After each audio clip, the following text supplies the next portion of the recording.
Okay, hello everybody, good morning. Okay, so we wait for another 1 or 2 more minutes for your friends to come in. Okay, then we begin our lesson. Sorry for yesterday.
Okay, so time waits for no man. Without any session, let's begin our lesson. So today we shall continue from where we stopped last week. So last week we stopped at the hybridization theory here. So in here, we are going to relate hybridization theory with the coordination number. So in here, when if you still remember what is a coordination number is the number of the dative one that can be attached to the center metal ion. Okay, so if you have a coordination number equals to 2, sorry, I forgot to share screen.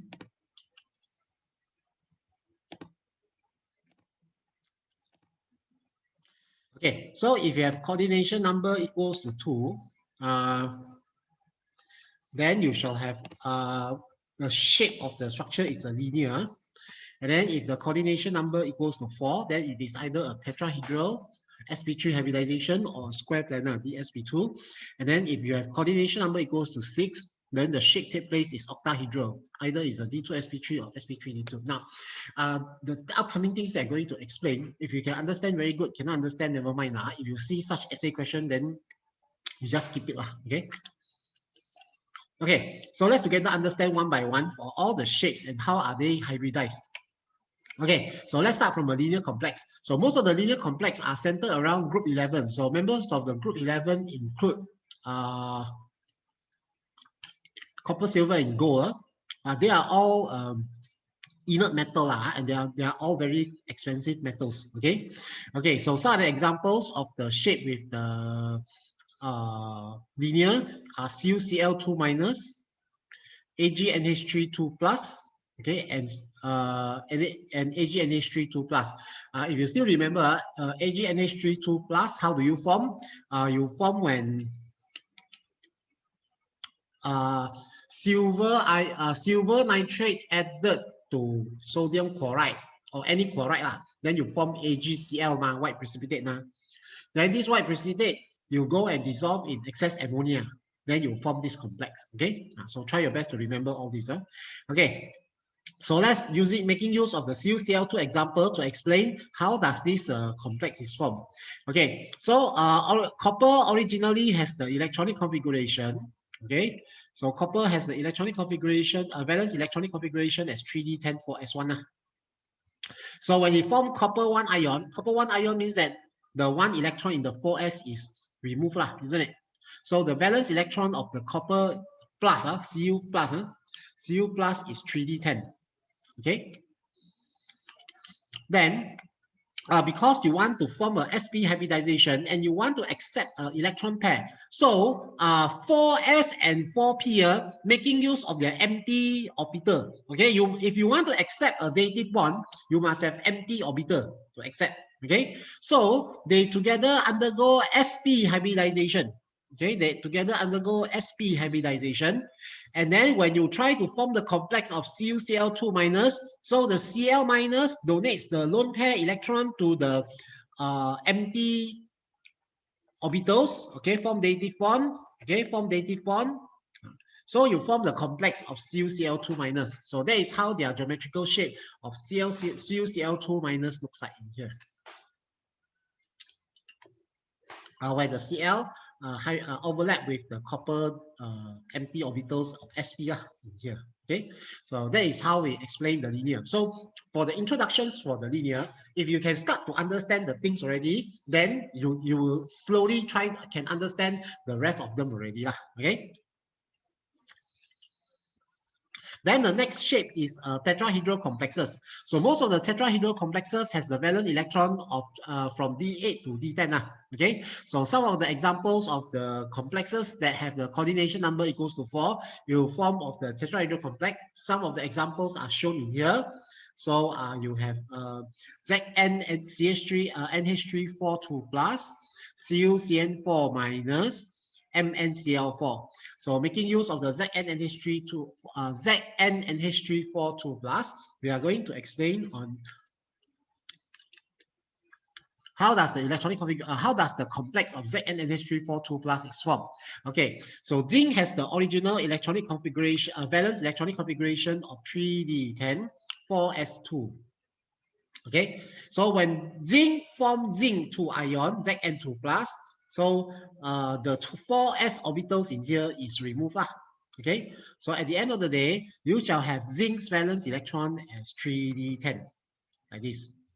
So making use of the empty 4s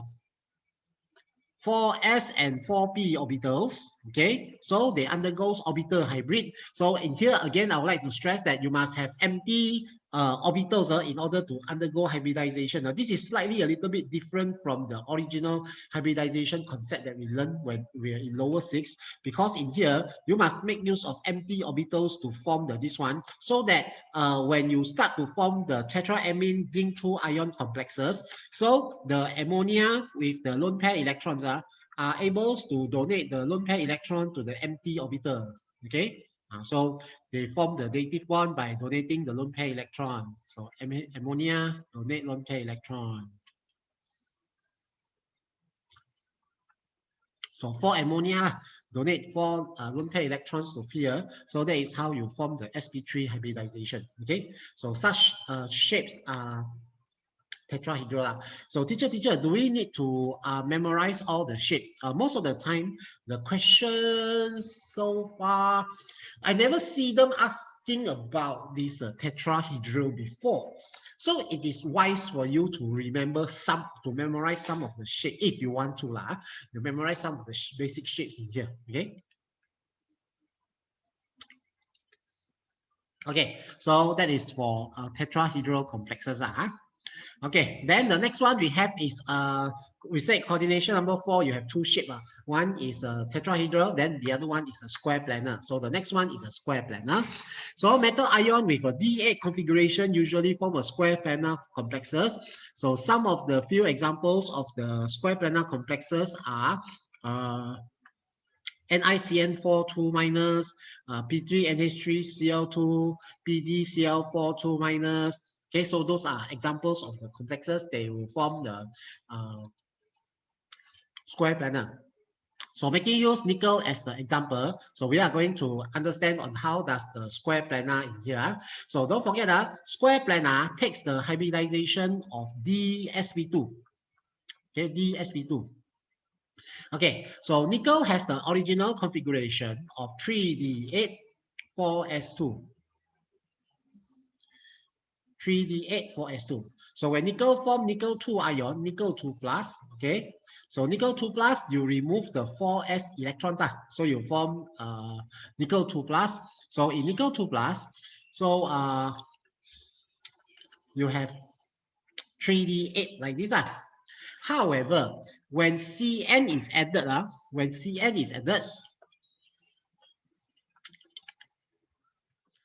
the Cn minus is ready to donate the lone pair electron to the complex. But because this Cn is what we so-called as a strong ligand. Okay, so what will a strong ligand do? The strong ligand will cause the electrons to pair up to maximum. Valence electron to pair up to maximum.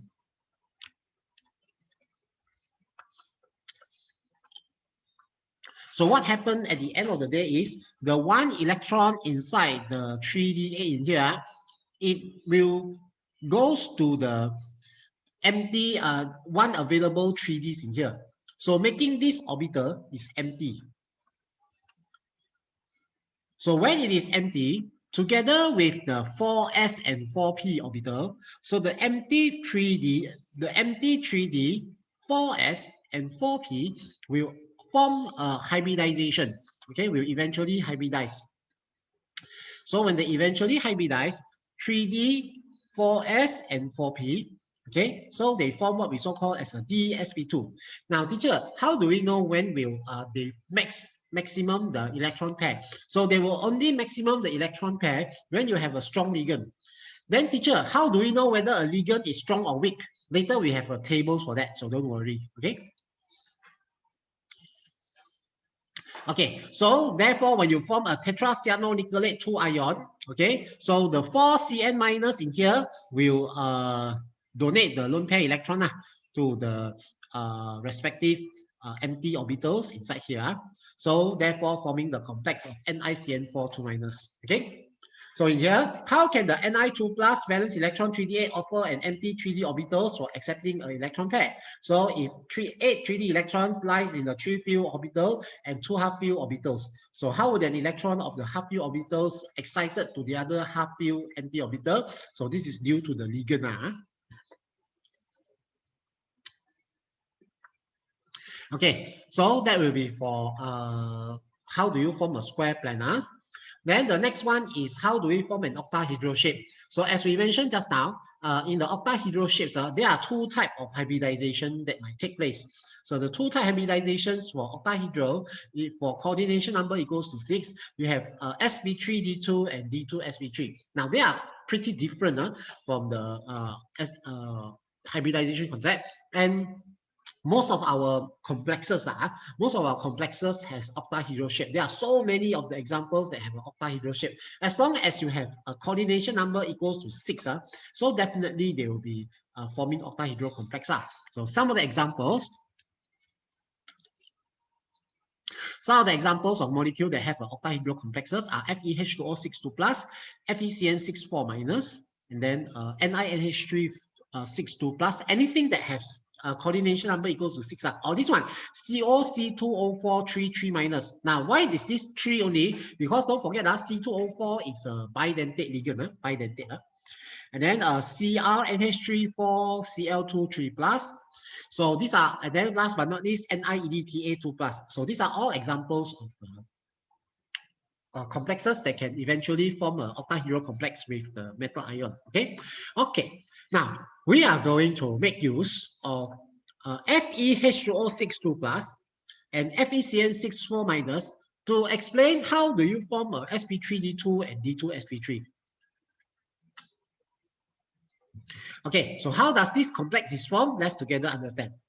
So iron has the original valence electronic configuration of 3d6, 4s2.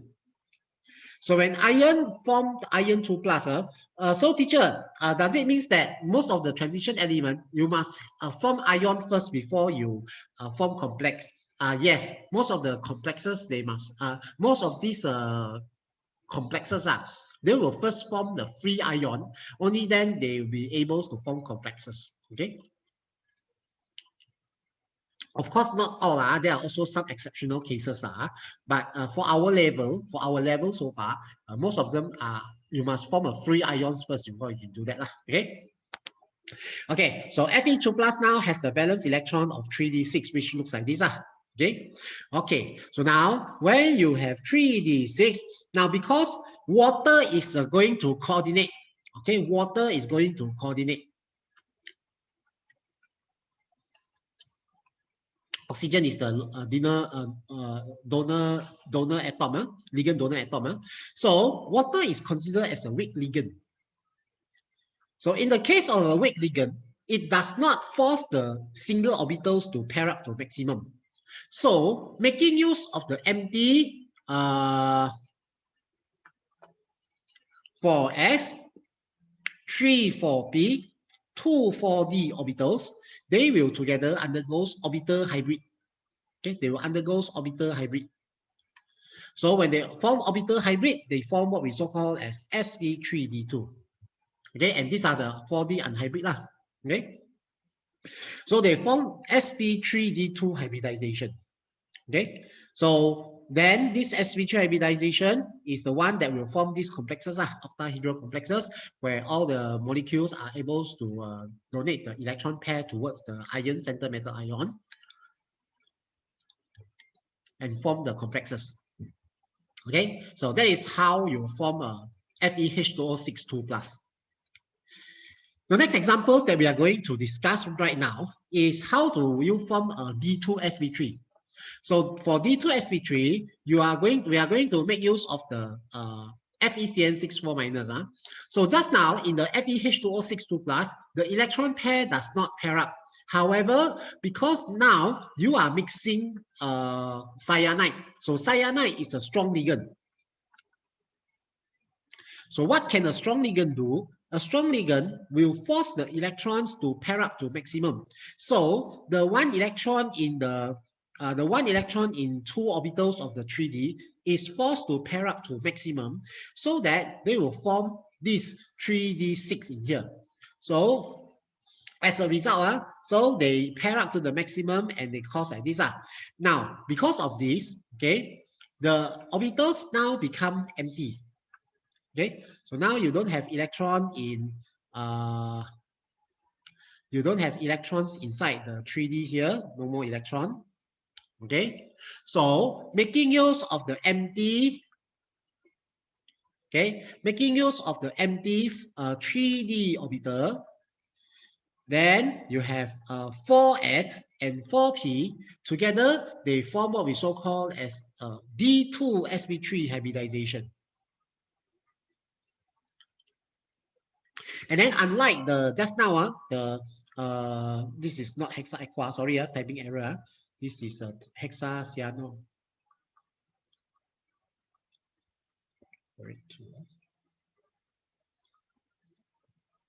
If I make a mistake, can you, in the books, if I wrongly this one, can you help me to correct? Cn, not H2O, and then this is 4-.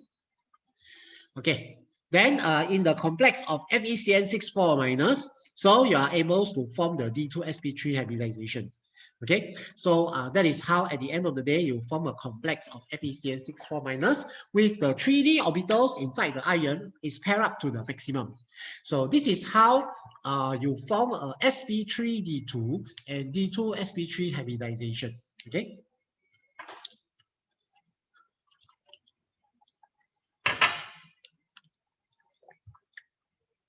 Okay, so with that, that is how the complexes is formed in here.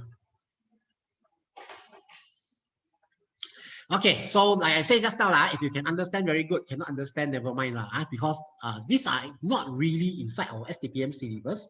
So if you can understand, then that means very good. But if cannot, you see such essay question. So far, the essay question that have this kind of marks is usually maximum 5 marks only. So if you are not confident, then you don't do this essay question. Okay? Okay, so that is how we are going to talk about the hybridizations inside the complex orbitals. Okay? Okay, so as we explained during the introductions, to explain how a complex ion is colorful, using this hybridization concept alone is not enough. You must couple with another theory. So the upcoming theory that we are going to explain will help us to understand how are these transition metals are colorful. Okay, so let's together using our next example to explain why is a complex colorful. Okay. Okay, so valence bond theory gives the information about the bonding and the shape as it treated the orbital like empty slot for accepting the electron pair from the ligand. So consequently, it gives no information about the color of the coordination compound and sometimes predicts their magnetic properties incorrectly. So in contrast to the valence approach, crystal field theory provides little insight about metal ligand bonding, but also explain it explains the color and the magnetism clearly. So to do so, highlights the effect on the d orbital energies of the metal ion as the ligand approach. So in this case, starting from here, starting from this point, is where Y complex ion is colorful. These are the starting points that are quite important already. Okay, so to understand how complex compounds gives color, let's understand what is color and how it is formed. So visible light, also known as white light, is a combination of many colors. So if in your PT3 level, still remember or not, what are the 7 colors of the rainbow? So you have red, orange, then you have yellow, then you have green, then you have blue, then you have indigo, then you have violet, isn't it? In the real case, indigo and violet are categorized as one, so we still call it as a violet. So in the real study, there is not 7 color, there is actually 6 color only. Okay, which are red, orange, yellow, green, blue, and violet only. Okay. So now, when these colors are having this very broad wavelength, they come together as the white light. Okay, so what happens when a substance appears to be black? So when it appears to be black, it absorbs all the visible light in here. Okay, that strikes with it. So if it does not absorb the visible light, it is either appear as the white or it is colorless. Colorless means that it is in solution. Solution it is colorless. So let's together learn back the basic. How does an object appear to be colorful?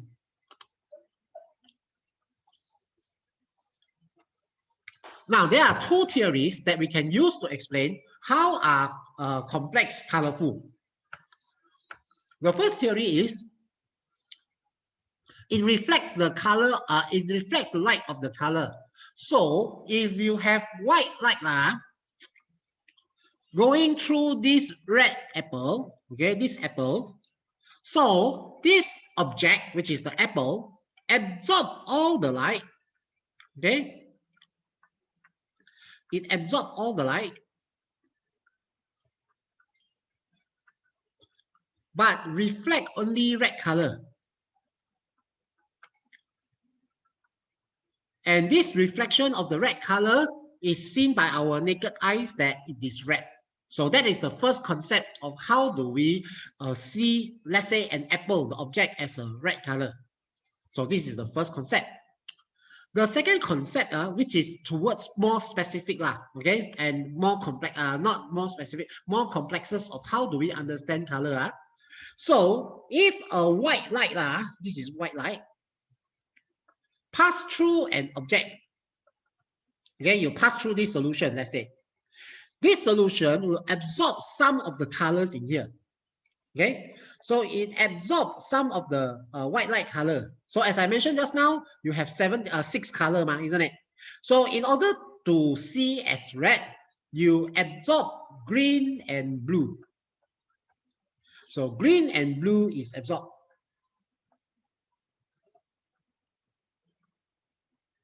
So the unabsorbed wavelength is then going through our naked eyes, and then our brain will analyze, okay, and it will signal us telling that it is a red color, okay.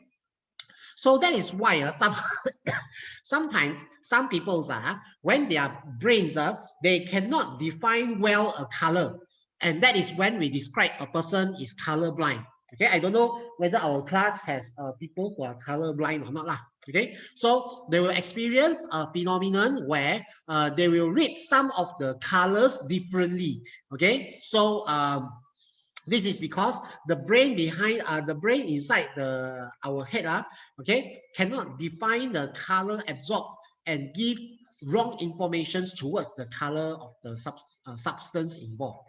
So that is why in engineering, people who have colorblind, they usually do not allow them to study engineering because for them color is a very important course.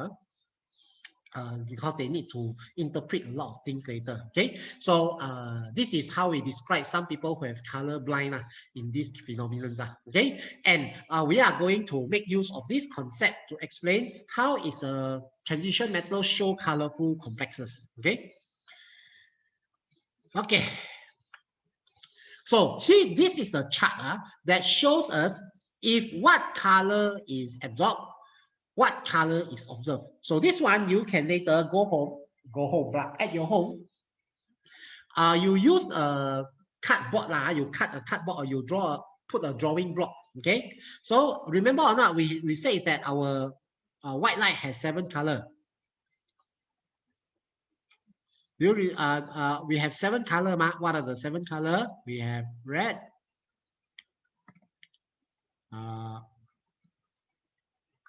We have red. We have orange. Okay, and then we have yellow. Then we have green. We have blue. Okay, and then we have violet in here. Okay. Now, if you in here, the one with the largest color in here is actually violet and the one which is the least significance is the this red color. Okay. Okay. So now imagine this color. Okay, this color. So you are going to put them in a rotation form. Okay. Sorry, I pick up a call for a while. 好啦，唔好見埋，我等陣 cut 電話好啦，我等陣講 cut 電話好啦，睇下。嚇？OK，等陣我講 cut 電話好啦嚇，我最拿上課啫，睇下。OK，感謝。Okay, so this 7 color, you fold it into a round shape like this. So this will become a round shape like this. And from here, you can easily see what color is absorbed, the opposite color is seen. For example, if today you absorb violet, okay, you absorb violet, so violet is absorbed. Okay. So you'll see as a yellow green in here. Okay. If today you absorb dark blue is actually a mixture of violet and blue. Okay. So you will see as yellow. Today you absorb blue. Okay. You will see as orange. Today, if you absorb blue-green, then you see as red. Okay. And then if you absorb yellow-green, then you see as violet. Okay. Then if you absorb yellow, then you see as dark blue. Okay. And then if you absorb orange, you see as blue, and then you absorb red, you see as green. So I hope that from this absorbance, you can see that if the opposite color is, if the color of that object is absorbed, then the opposite color is the color that you will be see with our naked eyes in here. Okay, so try your best to remember at least a few, okay, that this one and this chart will help you a lot in understanding what color is absorbed and you observe as what color in here. Okay, so try your best. Okay, but this is not very important. Don't worry too much. Okay. Okay, so crystal field theory explains the bonding in a complex ion purely in the terms of electrostatic forces. So in a complex ion, there are 2 types of electrostatic attraction forces. So the first type of electrostatic forces is the repulsion between the metal ion. Okay, so this is Mn plus with the negatively charged ligand. Okay, so if you have a ligand, we have a lone pair electron. Okay, so either it's negative or partial negative. So you have this type of electrostatic attraction forces between the positive and negative charge. Usually this is form attraction forces. Then there is another type of the repulsion because metal ions, inside a metal ion, you have valence electron, isn't it? So the valence electron inside the metal ion, okay, can eventually form a repulsion between the ligands. Okay, that means if you have a ligand coming, okay, ligand, because ligand also bearing negative, so the negative electron repulsion will start to take place. This is where the dilemma really take place. So it will first start to attract. The attraction will cause the electrons inside the metal ion to be repulsed. 明白吗？你要先 attract 你那个 positive 的 metal ion 先 attract 那个 electron pair from the ligand 先。所以因为它是细粒嘛 ，positive negative 是细嘛，然后呢，在那个metal ion 里面有 electron 嘛，所以那个 metal ion electron，metal ion 的 electron，因为它接受了 ligand 也是 negative 嘛，所以那个 metal ion 的那个 ligand，那个 metal ion 的那个 valence electron 它自己会 repulse， 因为它接受了 negative， 所以它自己里面的那个 metal ion 的 electron 会 repulse。OK， 所以那个 d orbital 就会产生变化，所以那个 d orbital 产生变化了过后，才会形成不同的颜色。OK，so that is how we explain why is it transition metals are colorful 啦。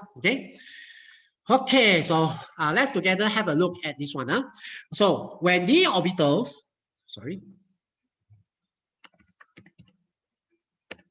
So when d orbitals have different orientation, but in the absence of the external disturbance, they all have the same energy. So using octahedral complex as example, the distribution of the d orbitals is discussed. Okay, so in our STPM so far, we only use octahedral as examples. Okay, so to study how does orbitals are differentiates in here. Okay, so in an octahedral complex, a center metal atom is surrounded by 6 lone pair electron of the electrons, or in the 6 ligand.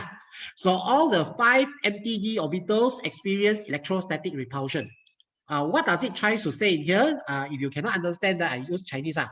你这个是 metal ion Mn plus 嘛，对不对？现在你已经接受了 ligand， OK， 你的 ligand 你有 lone pair electron。在 metal ion 里面，你有3个 d orbitals 吗 ？So 你先有 attraction forces， 当你 attract 那个 ligand 了过后，那个 ligand 是 negative 吗 ？So 这个 negative 的东西会导致这个 3D 呢就开始变化。So 怎么样变化呢？它的那个d orbitals 这边会开始分裂。whatever 啦，自己写列啦 ，OK， 我不会写列OK， 会开始分裂 ，OK。So when they start to split already, okay, and therefore some of these when white light is passed through, some of the color is absorbed. So those color absorbed, that is when you see our complexes are colorful. Okay, so simple as that. Okay. So in the octahedral complexes, a central metal ion surrounded by 6 lone pair electrons. So all 5 d orbitals experience electrostatic repulsion. As a result of this metal ion metal ligand interaction, the 5 d orbitals in the octahedral complex are split into 2 different sets of energy level. A higher level with 2 orbitals and lower level with 3 orbitals. So in octahedral complexes, this is how they split. Different complexes has different splitting, but in our STPM, we only focus on octahedral. So let's only understand octahedral complexes enough already lah. Okay. So this is what it means in here. Okay. So this is before accepting ligand.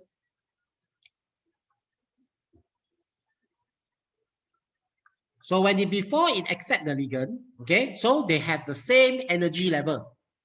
So what happened is after accept electron, after accept the ligand, the energy level increase. Okay, so because of the metal ion ligand attraction, the 5 d orbitals inside the 3D will split into 2 energy level. Okay, so these are the splitting of the energy level and then that is when your white light pass through some of the color is absorbed in between here. And that is how we see complex ions are colorful, okay? So that is how we explain why is a complex ion is colorful. So the below points are about to explain how do we see complex ions are colorful. So highlight, okay, so the crystal field splitting is the energy difference between the two sets of d orbitals in a metal atom, which the ligands, when the ligands are present.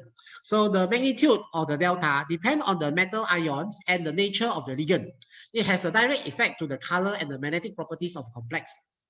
So let's start from the ligand first. So just now you have questions. Hey teacher, how do we know which ligand is strong, which ligand is weak, isn't it?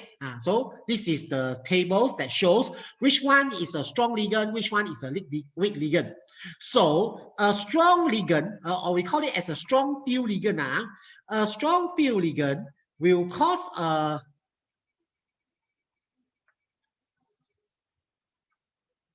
a strong field ligand will cause a larger splitting of the energy, okay? Whereas a weak field ligand or weak ligand will cause a smaller splitting of energy. So which one is strong, which one is weak? So these are the tables that describe it. And the one that will really causes a very big split is actually the last three, okay? Then they will cause a very large splitting. So that is why, if you still remember just now, when we discuss iron FeH2O6 2+ and FeCN6 4-, because in FeH2O6 2+, water is categorized as a weak ligand. So the electron is not paired up to maximum. But when we see just now, Cn- is a strong ligand, it will cause the electron pair to pair up to maximum. So the diagram below will shows you what do I try to say here. Okay, so this will explain why Fe in FeH2O6 ions does not pair up to maximum, while FeCN6 4- pair up to maximum. Okay, so just now we see in our examples here, we can see that this is Fe2+. So because water is a weak ligand, it does not cause a big splitting. So the difference of the energy level is still very small. So all electrons can occupy inside the d orbitals accordingly. Okay. However, because H2O is because Cn- is a strong ligand, okay, it will cause a very large splitting. So this causes the large splitting in here. So according to the Aufbau principle, you need to fill in the electron with the lowest energy level, isn't it? So that is why the lower energy levels in here will fill up with the electron pair first. Okay. So that is when we say that this is a low spin, and because of this, we say that this is a low spin complex. A low spin complex are complex with minimum single electron. Okay, where a high spin complex are complex with many single electron. Okay, so that is what the difference in here are. Okay. Okay. So based on this crystal field theory, the magnetism properties of a complex compound can be told. So generally, we say that a complex exhibits paramagnetism, okay, when there are a lot of parallel spin electron, okay. So as long as you have a single spin electron, we call them as a paramagnetic. And then when there is a dimagnetic, when inside a complexes, there is no parallel spin electron, okay. So in another word, just now, okay, so FeH2O6 2+ is a paramagnetic. Okay, where FeCN6 is a dimagnetic. Okay. Okay, so with that, that will be all for our lesson today. So if you cannot understand, you can review back the video later to make you understand better. Okay, so I will cover up our lessons in our upcoming in our future lessons.